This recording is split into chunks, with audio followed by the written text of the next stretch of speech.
Brilliant. So welcome, guys. Welcome to the commodities sort of meeting and session on Sundays. So we'll have this on Sundays every Sunday 9 a.m. my time, but give or take about 5 to 15 minutes, the most to be delayed. Sometimes you just want to wait for people as well, and I've got some last minute things sometimes to sort out. So okay, so we'll get going.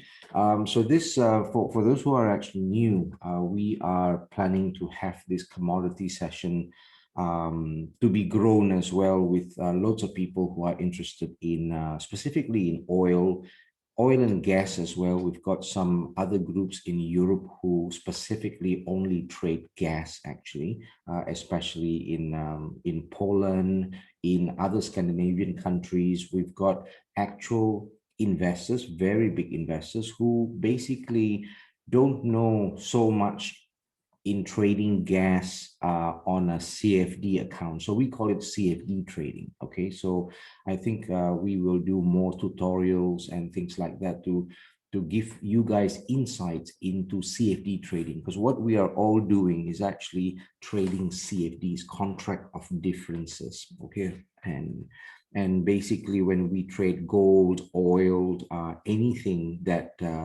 people can actually trade physically, and we trade it on an MT4, MT5 account, that basically means we are not trading specifically the physical product anymore. We are trading CFDs. We're just speculating on the prices, including Apple, Amazon, every stocks and shares that you hear their name, precious metal, copper, silver. Some other platforms has got a very wide range of other commodities like corn as well, and many other things. So all these are called contract of differences. And I find that if we trade properly and we analyze the market, we can actually do very well in contract of differences. So CFDs basically covers Forex, everything that you hear about in this section.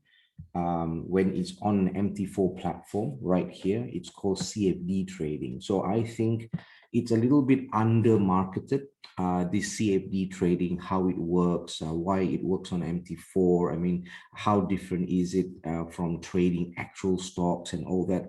I think it's under marketed, and a lot of traders are undereducated about CFDs.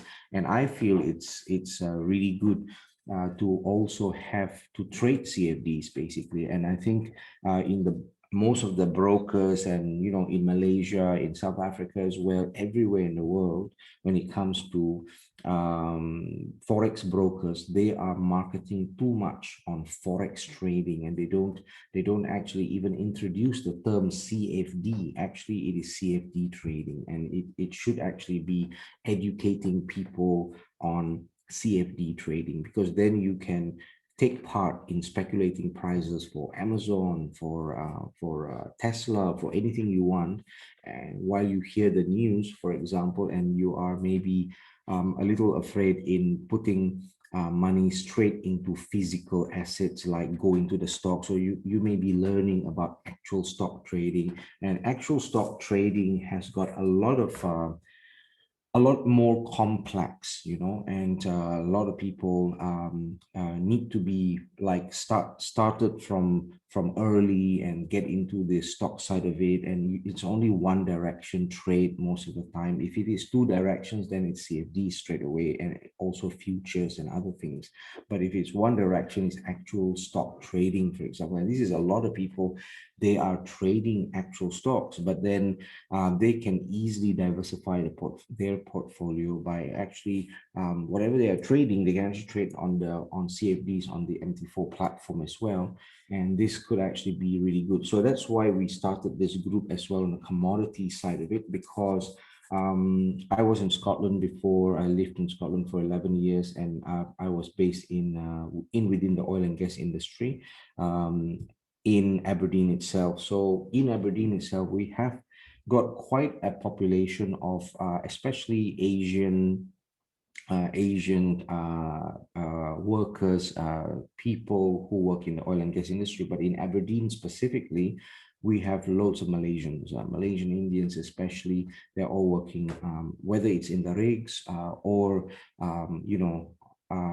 in charge of the seabed engineering side of it. And that's why we have the University of Robert Gordon's in Aberdeen that basically specializes in subsea drilling, in oil and gas, so they can do master's, PhD, and all that. So it's one of very rare university that basically has got all these studies. So most of the oil and gas people in Malaysia, Singapore, Indonesia, everywhere in Asia especially, they are sent to Robert Gordon's University in Aberdeen for oil and gas. I didn't study oil and gas, but I went into an oil and gas industry.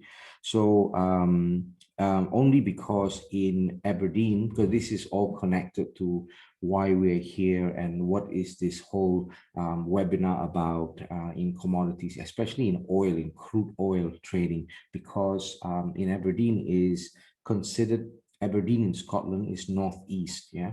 It is considered the capital, the north capital of the entire Europe. So when we talk about Brent oil, not the US oil that we are looking at right now. The US oil is WTI, okay, Western Texas. So WTI is on the US side of it, but it's got its own politics. That's why we need to have this group to understand the two, the WTI and the Brent. So the Brent oil is UK dominated. They have their own business, who it supplies to, their own politics, their own way geopolitics of having the Brent oil. That is why Brent oil does not really copy the movement of WTI and vice versa. It has some a little bit of correlation, but it's not called correlation. It's just how it works in the oil is that everything has to be grouped up together in a way so they form like a basket, with the movements, but they don't really correlate because they are totally different factors, different clients, different producers, different companies and producers who dominate the industry in both Brent and also WTI. But it is one of the great opportunities at the moment for us all to actually start this group meetings as well. And it will get bigger. This group will get a lot bigger with a lot of participants from all over the world, actual investors as well. I'm thinking of having some specialists who are my friends who are researching oil from the oil and gas industry in Scotland itself. So amongst these people who are going to be traders as well, because I have to introduce them to the MT4, trading oil onto MT4 platform. So I have to introduce to them the idea of CFD trading. What is CFD? So I cannot go to them and say, hey, you want to trade Forex? No, because this is not the idea. The idea is diversify, and I have to look at them as investors and understand what kind of investors they are.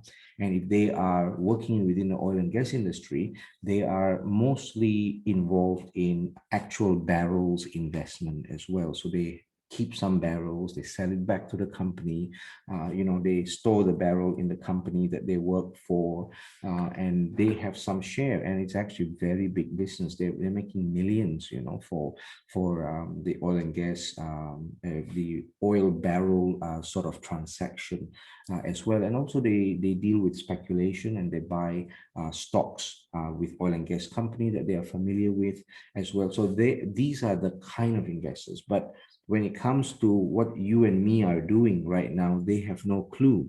So because they just know it as, Forex trading, but they are not familiar with the idea that you can actually buy and sell and speculate prices of what they are already doing much easily as well, with no hassle, to know where you're going to store your barrels. You're going to buy stocks, you have to pay how much, you have to pay dividend, you have to do this, you have to do that. A lot of complexities. Actually, CFD trading is very simple. It's very easy for investors to just get into it. Whatever they are already buying, they just buy it here, but then we've got a guide for them to do technical analysis as well. And then they once they get familiarized with it, they seem to be very attracted to the idea. And a lot of people, a lot of my previous friends as well, they are doing really well, and they end up pumping a lot of equities into it as well. So it's like a side kind of thing. So this is what you guys can actually do as well, especially with regards to oil, precious metal. We'll group up precious metal as well. Basically, not only gold and silver, palladium, copper, many other things that basically is very geopolitically driven as well, and it connects with the other commodities like oil and gas. So we want to talk about gas as well, because Iran is coming into the picture. We have got, as it stands as of last week, let's talk a little bit about the trend. The Iran talk hasn't actually finished yet. Okay, so you guys need to understand that you have two types of OPEC. Okay, you guys heard about OPEC. You've got OPEC and you've got OPEC plus. Remember this. This is very, very important. So there's a little plus sign after OPEC. So sometimes when you watch the news, it says OPEC meeting going on, OPEC meeting schedule, all that kind of stuff. And you can see there's a difference between just OPEC and OPEC plus. Okay, so OPEC is the original OPEC that basically has got its original members, but OPEC plus is it's adding on to the other countries, Iran, China, all the ones that's not been in the original list, added on to the list is called OPEC plus. But what is happening behind the scene, the reason why they have this OPEC plus is to indirectly monitor what the other non-OPEC people or countries are going to be doing, so that they can sort of control and monitor. If not, what will happen is that they will do their own dealings at the back. Okay, so that will sort of impact the whole market as well. So what has actually happened so far is that we have had many sanctions. Sanctions are just restrictions and blocks that are made by OPEC, US especially, and also UK, Europe side, to actually forbid and stop certain countries like Iran to operate. Like they have their rules and all that. If Iran breaks the rules and things that has got to do with nuclear and all that, they start to apply sanctions. So sanctions are just a form of rules and penalties as well and everything else, right? So they have imposed this sanction onto Iran sometime, and now it is going to be lifted. That means they're going to be friends again. Okay, so this basically is the reason why we will see a lot more transaction, and it's probably the timing for entering oil trades and understanding the geopolitics of oil as well. Both crude oil, WTI and Brent, but more on WTI at this moment of time. So what has actually happened is that they have lifted the sanctions of Iran, not lifted, sorry, they are still in discussion of lifting, sorry. It's not accurate what I've just said. So it's more like they will continue the talk on OPEC, because the OPEC talks hasn't really finished yet, because it's a long discussion, because it's not only about Iran's sanction being lifted. It's got to do with other things, and there's so many other things just concerning Iran. One of the things is the machine that is owned by Iran. I forgot the name. It starts with the letter C. It's a machine that produces uranium. So it's one of the most sort of the only one or the most efficient one running and controlled in the whole world by Iran to produce the uranium for the nuclear power. You see, so they have to discuss everything, not only about Iran's supply of oil to all parts of the world. They have to also look into all the policies and agenda to keep the whole world safe, basically, to know about how to control Iran's production of uranium. So the production of uranium is the production of nuclear power. Okay, so then this is basically where they are looking into all these discussions. So it hasn't finished yet. So it will continue again on Wednesday. So I feel that the volatility will still be there. We will have some, how you call that, breakouts happening very, very soon, breakout of prices, whether it's oil, currencies, and every other things, because everything is correlated in a way. Some other things like the Canadian dollar versus some other pairs are very good to trade at this time as well. So for those who actually trade physical stocks and oil and all that, they are going to be quite lucky to actually come into CFD trading like us, because it's more flexible. They can actually trade much more. If they are guided properly, they can actually make a lot more money as well in this side of it, and also less risky in a way, because we are only speculating the price. We are not involved in the whole complexity of waiting. Only if the price goes up, then you make money. If not, you don't make money. We don't pay dividends. We don't pay a lot of things, charges, fees, and everything else when you are doing CFD trading. Okay, so this is basically it. Now, with regards to that, we need to watch out as well a couple of things in the US, the economic calendar for next week. I will brief more tomorrow in the oil side of it as well, because there are certain meetings that are taking place today.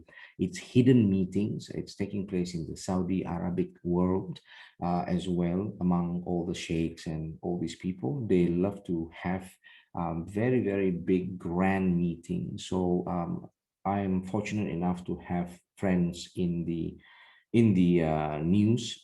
Basically, I was working for International Herald Tribune before as well. So I've got friends that I've met there, and we've been in touch ever since.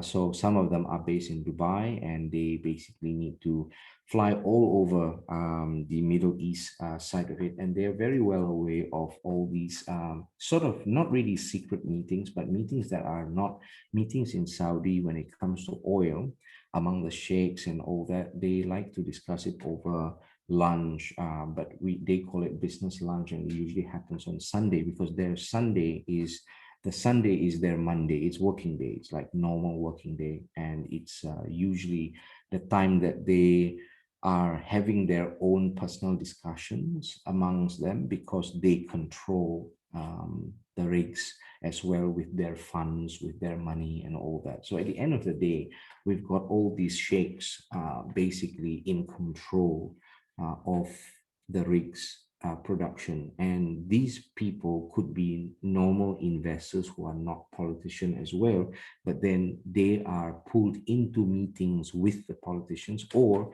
they pull the politicians into the meeting because they are, connected to the royal family as well and stuff like that. So this is basically what's going on. So we are looking at Monday onwards, Monday night onwards, potentially there will be some spikes in oil, most probably in spike in oil, because they have to communicate this secret meeting stuff.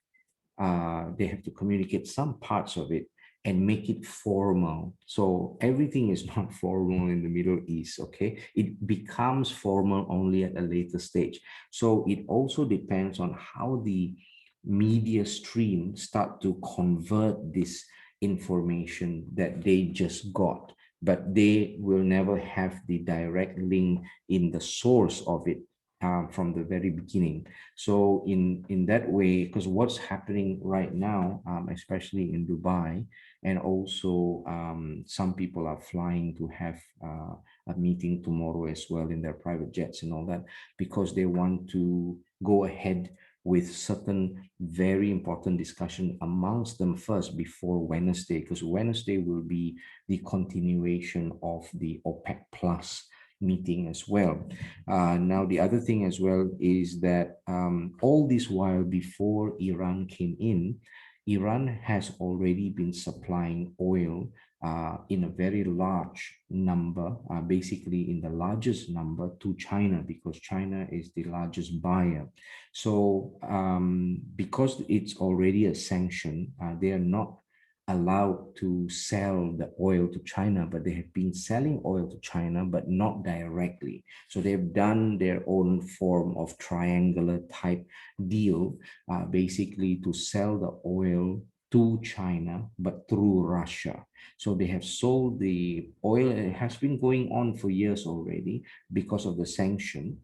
So that dynamic might change again. So that could also mean that the demand will even increase even more if there is a direct now and cut the middleman Russia out. So we don't know that politics. We don't have exact news in there, but that politics is happening right now because Russia obviously don't want to get out of that deal because it's been doing very well with it as well. So there's a lot of politics, a lot of stories basically when you are doing the commodity side of it, and it's very dirty. It's very complex, very dirty, and the reason why it's dirty is because uh, a lot of hands and pots are into it, and also politicians. And it's geopolitics as well. It's like they have their close friends amongst them who supplies things, or they, trading partners. If they are close, then they will close the deal better and all this kind of stuff. Okay. So China, till date, I'm not sure whether until today, but I have a rough idea that they're still buying oil from Iran, but they don't buy oil in US dollar.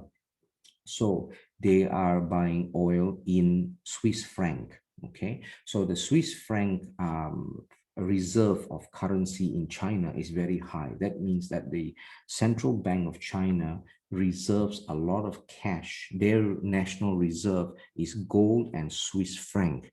And the reason for that is because they buy a lot of gold from Switzerland. So you see, China is a buyer of the biggest gold, 99.9% gold, that kind of gold in the purest form from Switzerland. So then it buys the gold, it has the reserve in gold, buying a lot of gold, especially these 2 months, they have bought loads of gold, okay?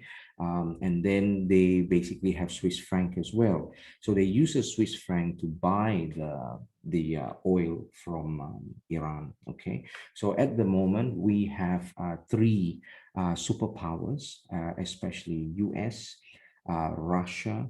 Uh, Firstly, it's China, actually, okay? But it's China and US in the same level, and then you have Russia.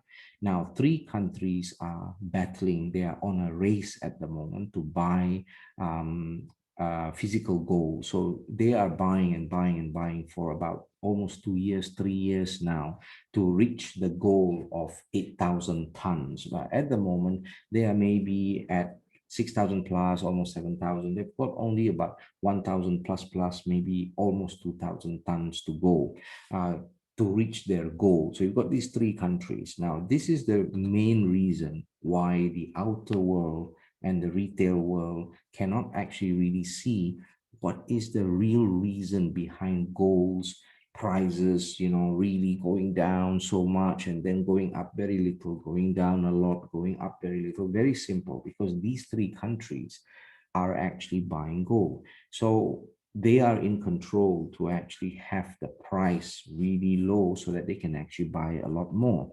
You see, so that is basically why. And the good news is that eventually the price has to go up because you've got a battle, you've got demand, and whoever reaches 8,000 tons will become sort of the country. They won't announce this, by the way, but they will be the country who controls the price of gold, okay, when they reach 8,000 tons. So official gold, we're not talking about black gold and all that. Of course, got a lot of black gold around, but black gold meaning, what do you call that? Not formally recorded type gold, okay? Because we've got all the rich and famous have physical gold as well. That's not really recorded as official gold that we have in the world. In the world, we only have about 35,000 tons of gold, okay? So in the Europe side and UK, they have got the largest reserve of gold at this moment of time.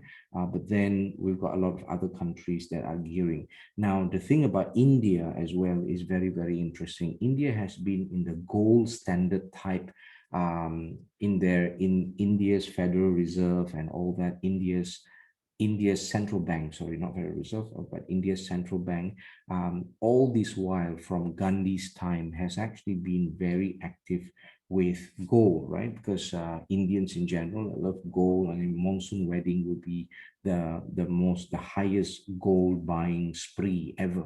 But then that side of it still goes on because it's culture, it's religion, and everything else that people are still into gold. But behind the curtains of the India's politics, 2 years ago, they have already changed the reliance and the dependability. They're not depending on gold so much because they know that it's a risk. So they've been quite smart in changing a lot of mechanics inside within the central bank of India. So what they have done is that they have diversified their need and their equilibrium in balancing the economics and the finance and everything else, banking as well, with gold and silver. So they have actually gone into silver as well as their reserve.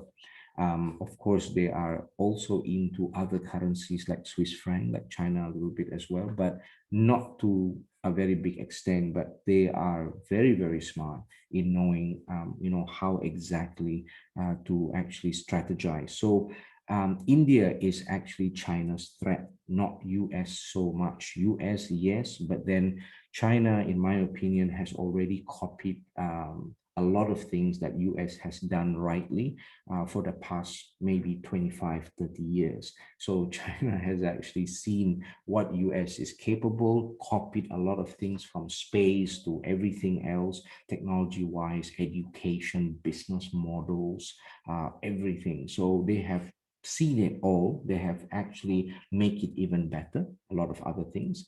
Maybe certain areas they cannot really copy too much, especially in the technology side of it, because there has been a little bit of a back sort of it's like in a race when you are very far back at some point you catch up, but still you've got that distance as well. It's quite close to the finishing line with your competitor in the front, but you can overtake anytime kind of thing. But then still there is that gap, and that gap is very small between China and the US. It's actually hand in hand or even overtake sometime, come back sometimes. But then they're playing a good game with it. But also with regards to commodities and oil especially, what we need to know is that the largest oil producer has actually changed nowadays. Okay, so maybe you guys are going to be surprised with this, but the oil controller and producer, which country you guys think it is at the moment? I mean, before we always talk about, the largest producer, oil producer is Saudi, in the Saudi area, Saudi Arabia, and then you've got the Middle East and all that. So I want to ask you guys, who do you think in this generation, in time to come, will actually be the controller of the crude oil market in general, the entire crude oil market? Who do you think, who is the superpower at this moment of time? You think in within that oil side of it, maybe not gas yet, but oil, especially crude oil. Who do you think superpower is? Anybody want to answer that? A country.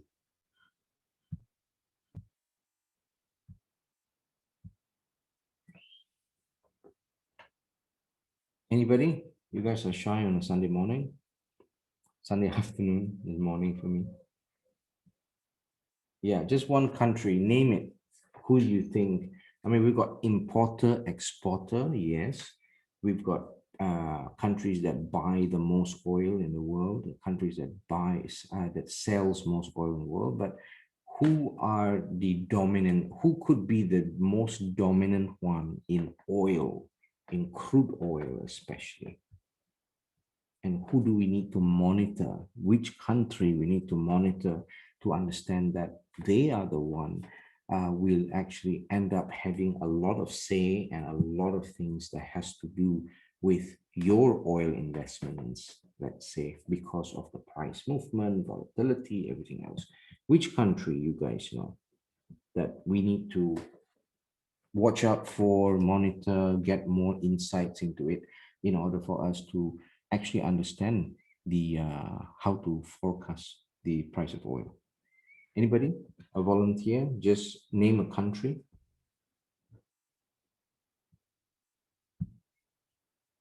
Okay, very good.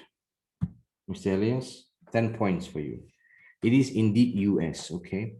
Um, but US has got a very nice dynamic new thing which is called shale oil. It's not been very old, but shale oil is they're the main production of shale oil in Texas. And basically this has got a lot to do with how US is going to play the game in getting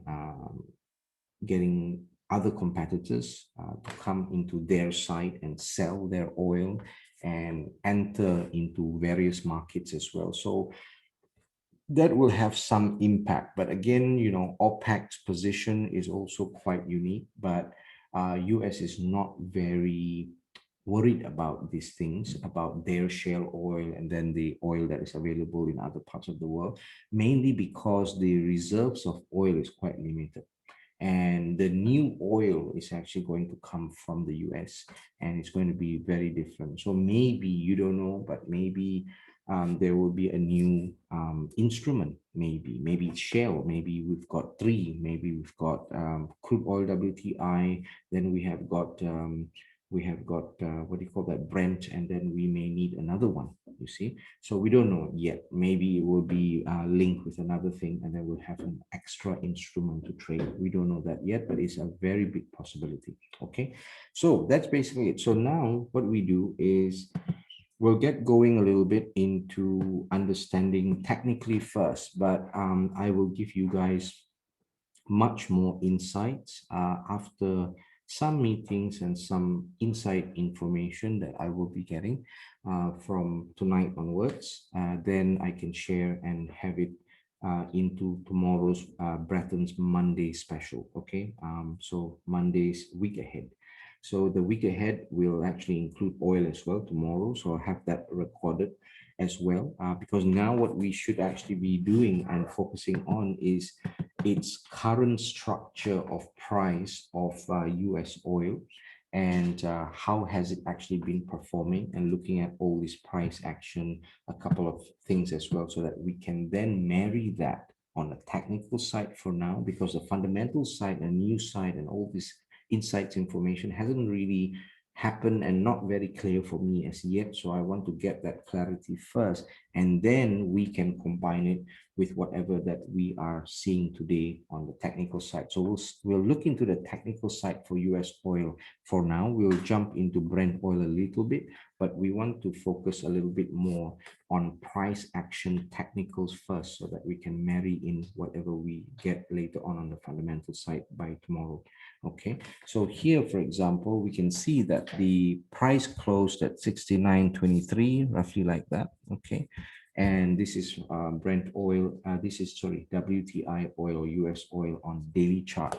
Now, if I go on to the weekly chart and we look at the weekly chart itself, if you compare your daily chart, let me just get rid of all the lines first. We can start from scratch. There we go. Now, if you look at the daily chart and I just look at this like this, you can see that the last candle right there, you can say reasonable candle and then majority of candles going up, right? But in the travel of the candle, you can see that it's not giving you very strong bullish candle in this area. You see all the bullish candles are, reasonably small, and they're not really very powerful mother candles like this, right? But if I move to the weekly chart, you suddenly see that the weekly chart, even the current candle, is quite strong. All right, it's quite strong. Now, in this area of the weekly chart, if I compare that to the monthly chart, you can see it's reasonably strong again. All right, it's reasonably strong. As it goes up, it's got a risk at this area right here. Now I need the weekly chart at the monthly chart as of now to give me the big picture. I need a lot of data first. So the most data, you get it from the daily chart, the weekly chart, or the monthly chart. As you can see, when you were on the daily chart, you cannot see the power of the bullishness, right? So number one is you can see the power of bullishness when you look at the weekly chart and the monthly chart. So this is a good confirmation to look at the power of buying is there. There are some power of buying that may go on. And this is what we want to confirm tomorrow, okay, when the fundamentals and the news comes in. But the power of the buy has got a limit on the left. On the left, you have got this bearish area here that they have to, we have to watch out for because of the opening price of a bearish mother candle. Now, this we can only see it on the monthly chart to have this safe level. When we were in the weekly chart, what we can actually see is not so much clarity. We've got the daily, the resistance there, but you see when we move to the monthly, the resistance is lower than this area. So we need to respect this area because on the monthly, this is very significant fall, okay? But imagine this, if you were to only get stuck on the daily chart, let's say, you won't be able to see this yellow line that I have just plotted or the resistance line that we have seen in the monthly. And especially so if you are looking at 1 hour, you look at the 4 hour, and you look at the daily, you may still not be able to see this yellow line. But this yellow line that is resistant is much lower than the ones that you get in the daily chart and the 4 hour chart and all that. So what will actually happen is that if you guys miss this resistant area here, you get very excited in your buying, then you get stop out or you get like really you get to suffer here because it'll start to come down and maybe you'll come down aggressively to the downside based on this yellow line. Okay, so but this yellow line, we got it from the monthly chart and it's much lower than the other resistance that we get in the shorter time frame. So this is the number one rule. Number one rule is that we need to look at the risk side of it from the biggest perspective as well. So that's number one. Number one is you guys need to write the price 73.37 on US oil. Very, very important. Okay. That's a resistance. Okay. For the candle, this is a question from Mr. Kunan. The candle that represents a weekly chart, does it start every Monday UK trading hours and close on Friday UK trading hours?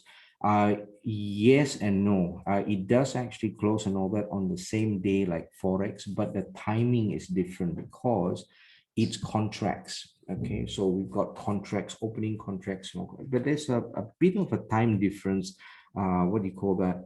But it doesn't really impact us so much, actually. You know why? Because I remember we are CFD trading, but if you are trading on a different platform, NYMEX and other platforms that actually links directly to the actual ownership of futures and futures prices and actual oil contracts, then the timing is very important. But if you're CFD trading, actually no.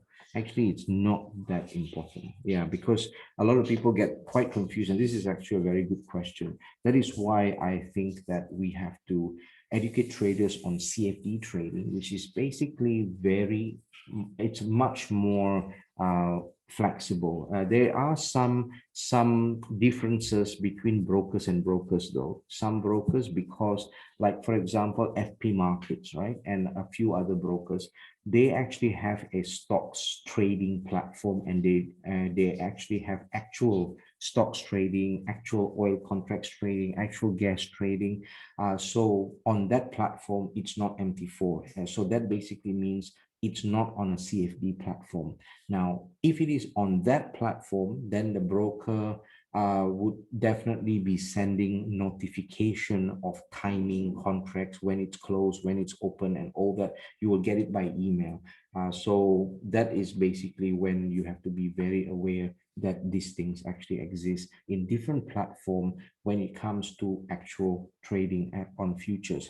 On this part of it, it's a very small part of trading oil, mainly because it's very simplistic. We don't really need to be overly concerned on the timing here. But for those of you guys who are trading actual in other platforms, even in Bursa, in Kuala Lumpur and all that, let's say, then because you have actual ownership of the contract, or the shares or whichever that you are trading, it's going to be very crucial, the timing of expiry. We call it expiry dates of the contracts as well, and all that kind of stuff matters most. I'm not really a specialist in that side of contracts because I don't actually I'm not really interested in that side of it because I like speculation a lot. So hence the reason I like CFDs, and because it's more you can actually analyze these CFDs much more than you can actually analyze technically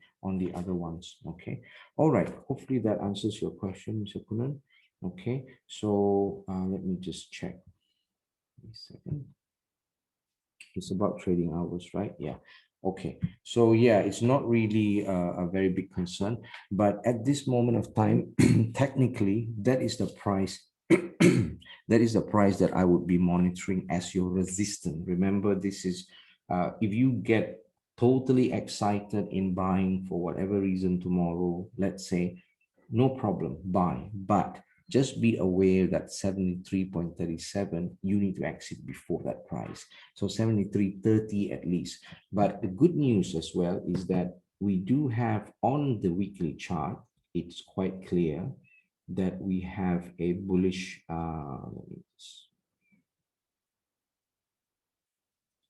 we have a bullish type zone, okay?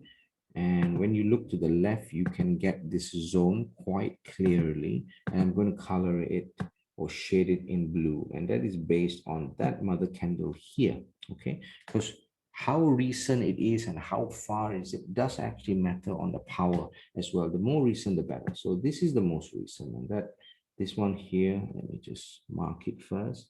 This is your bullish type zone right here. But this bullish zone is based on that mother candle, that bullish mother candle, and it's up here, right? But I want us to be aware of this resistance area at 73.37. Okay. Right? So I've marked the nice blue zone. So for those who are asking me whether we can enter, we can buy and stuff like that, you are in the blue zone. You can buy anytime. But if it is a bearish candle, obviously you don't. But if it's a bullish candle, yes, you can ride along the trend, because whether you can buy personally or not, it's a personal thing. Why? Because what I see and when I want to buy in what time frame will differ from your time frame. Your style of trading, whether it is medium range, short-term, intraday scalping, I don't know about. So we have to base on the trend and based on which time frame what we see, then we actually enter. All right, so this is now just information gathering on the trend analysis. So far it looks like it has just entered a bullish type zone. It is in within the bullish zone. So what we need now is from tomorrow onwards to get great news that are positive for oil. Okay, so whatever the news is going to be, if it's going to be positive for oil, then we get the confirmation that we might actually be hitting our TP, quite well. So this is the zone that is quite good, but I just want to keep you aware of this resistance at 73.37. Now, the other area to be aware of in the resistance is also this area right here. Okay, this one here is at 71.24. So you've got another resistance at 71.24 as well, and I've also got another one right here at 69.89. Okay, so we have got three areas that you need to exit and make it your TP, exit before that area. So the first one is 69.89. and then 71.24, and then 73.37. Okay, they can be your TPs, but don't take profit exactly onto this area. Just under it as much as you can under it and exit, because this is on a weekly chart, so the space is quite big anyway. Okay, so you've got good space here, right? So this is on the 4-hour chart right there. So overall, trend wise, very much on the upside, but I want to be slow and steady in looking at it and entering the trade, okay, in terms of timing. For oil, we don't really need to be in a rush to actually trade it for now, mainly because I expect that it's got a very good big run of prices, whether going up or going down, but most likely going up, mainly because of the buying zone, because of what may be going on in the market, and what the market needs is price going up, not price going down for this moment of time for oil. Okay, so yeah, that's basically it. And all the dynamics that are happening, I think we've got a lot of potential to the upside. It's correcting a little bit for now, but then let's look at what's going on, what will be going on tomorrow, and then we can take it from there. Okay, guys, any questions so far? Any questions on commodities side of it? If you guys are into palladium, if you guys are into copper or other things, we can talk about that as well. But right now, it's crude oil sort of trading. I will go back, we'll go into USD, Canadian crosses as well is good timing to look at. For the South African boys, I've got some analysis on US 30, so we'll share that with you in our session later. So then here, for example, let's check. Give me a second. I was looking for one of these screenshots. Okay, so let's go into UK oil as well, just to get going, just to see what we can see. All right. There we go. So the same goes for UK oil in general. It is trading to the upside quite steadily, nicely, up to the daily chart. And then on the weekly chart, it's not as strong. But if we go on to the US oil, let's see the weekly chart. It's almost the same. It's entangling as well. So we want to watch out for the blue zone, yes, but also the resistance. So let's do the same for the UK oil. So UK oil, we can see it has actually passed the resistant, very significant resistant area. So that means it is actually on the upside as well, very strongly actually on the upside.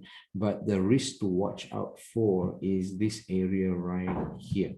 Okay, and that is the resistance for UK oil. The resistance is quite close at 73.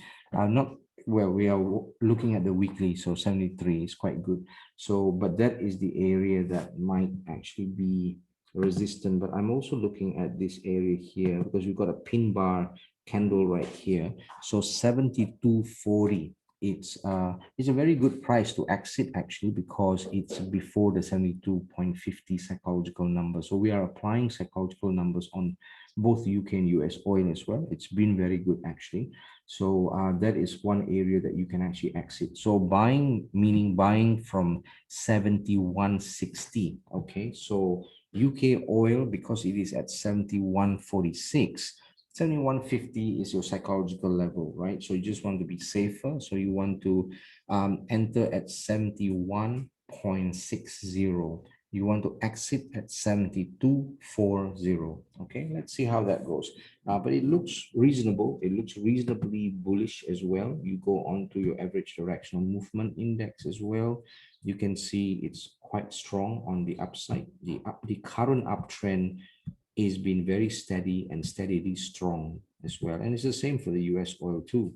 But then because we are dealing with different geopolitics, and now it is the time for us to be a bit more sensitive with US oil, we don't want to just enter just like that. So UK oil, yes, you can you can look into entering and stuff like that. It is not too bad.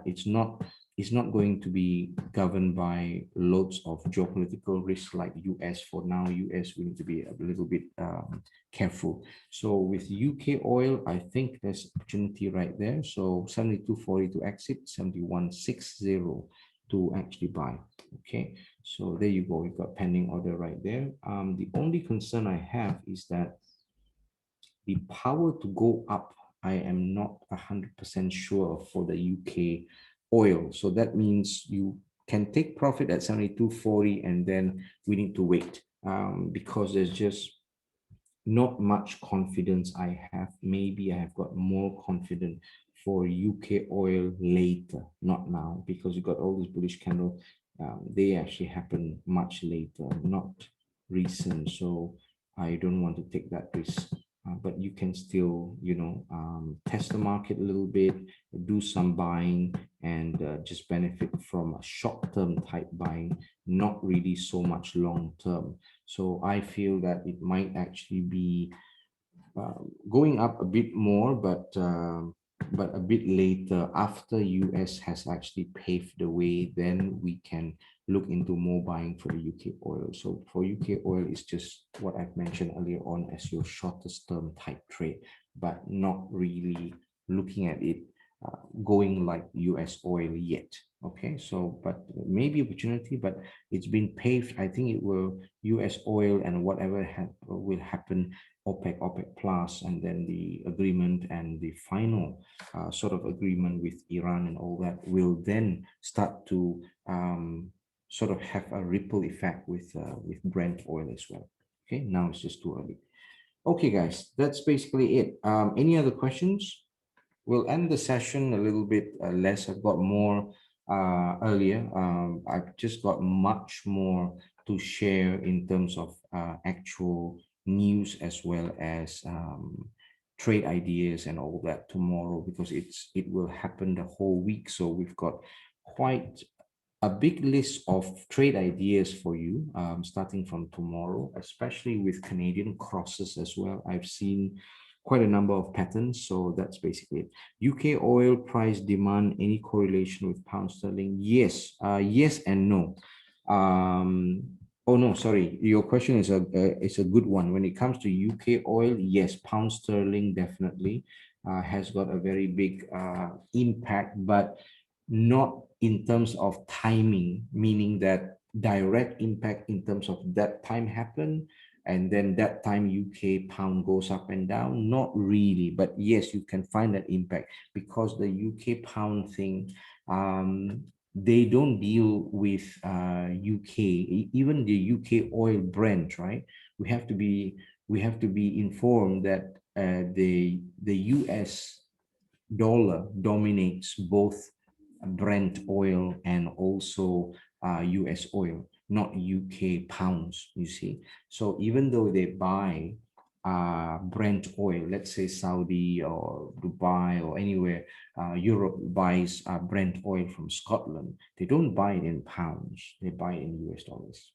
Okay, so that is why we don't really see that. But again, it's been priced in as well into the pound, but not directly like that, because that's where US have done a very, very good job in controlling the whole price of oil in a way, because of its transactional value in terms of denomination in US dollars. So I think it's about almost 90% of the oil transaction, all kind of oil transaction is done in the US dollar. Okay. So yeah, they've done it well, and then they're going to be like the major producers of shale as well, and then they're going to dominate everything again. Yeah. Okay, that's it. Okay, guys, I think that's all I have for you guys. For the South African boys, I am not sure whether I can actually make it in the next meeting because I've got an urgent analysis going on with the reporters at the moment, the ones in Dubai for the oil side of it, because they've just messaged me and they say that they would prefer to have it right now, the meeting. So I'm not sure how long it will be. So yeah, that's the part I cannot confirm. So maybe we can chat later on, okay? And let's find another time today itself and see whether we can make that. for our analysis for the South African group of boys there. Okay. All right, guys. That's all I have. Any other questions? You guys okay so far?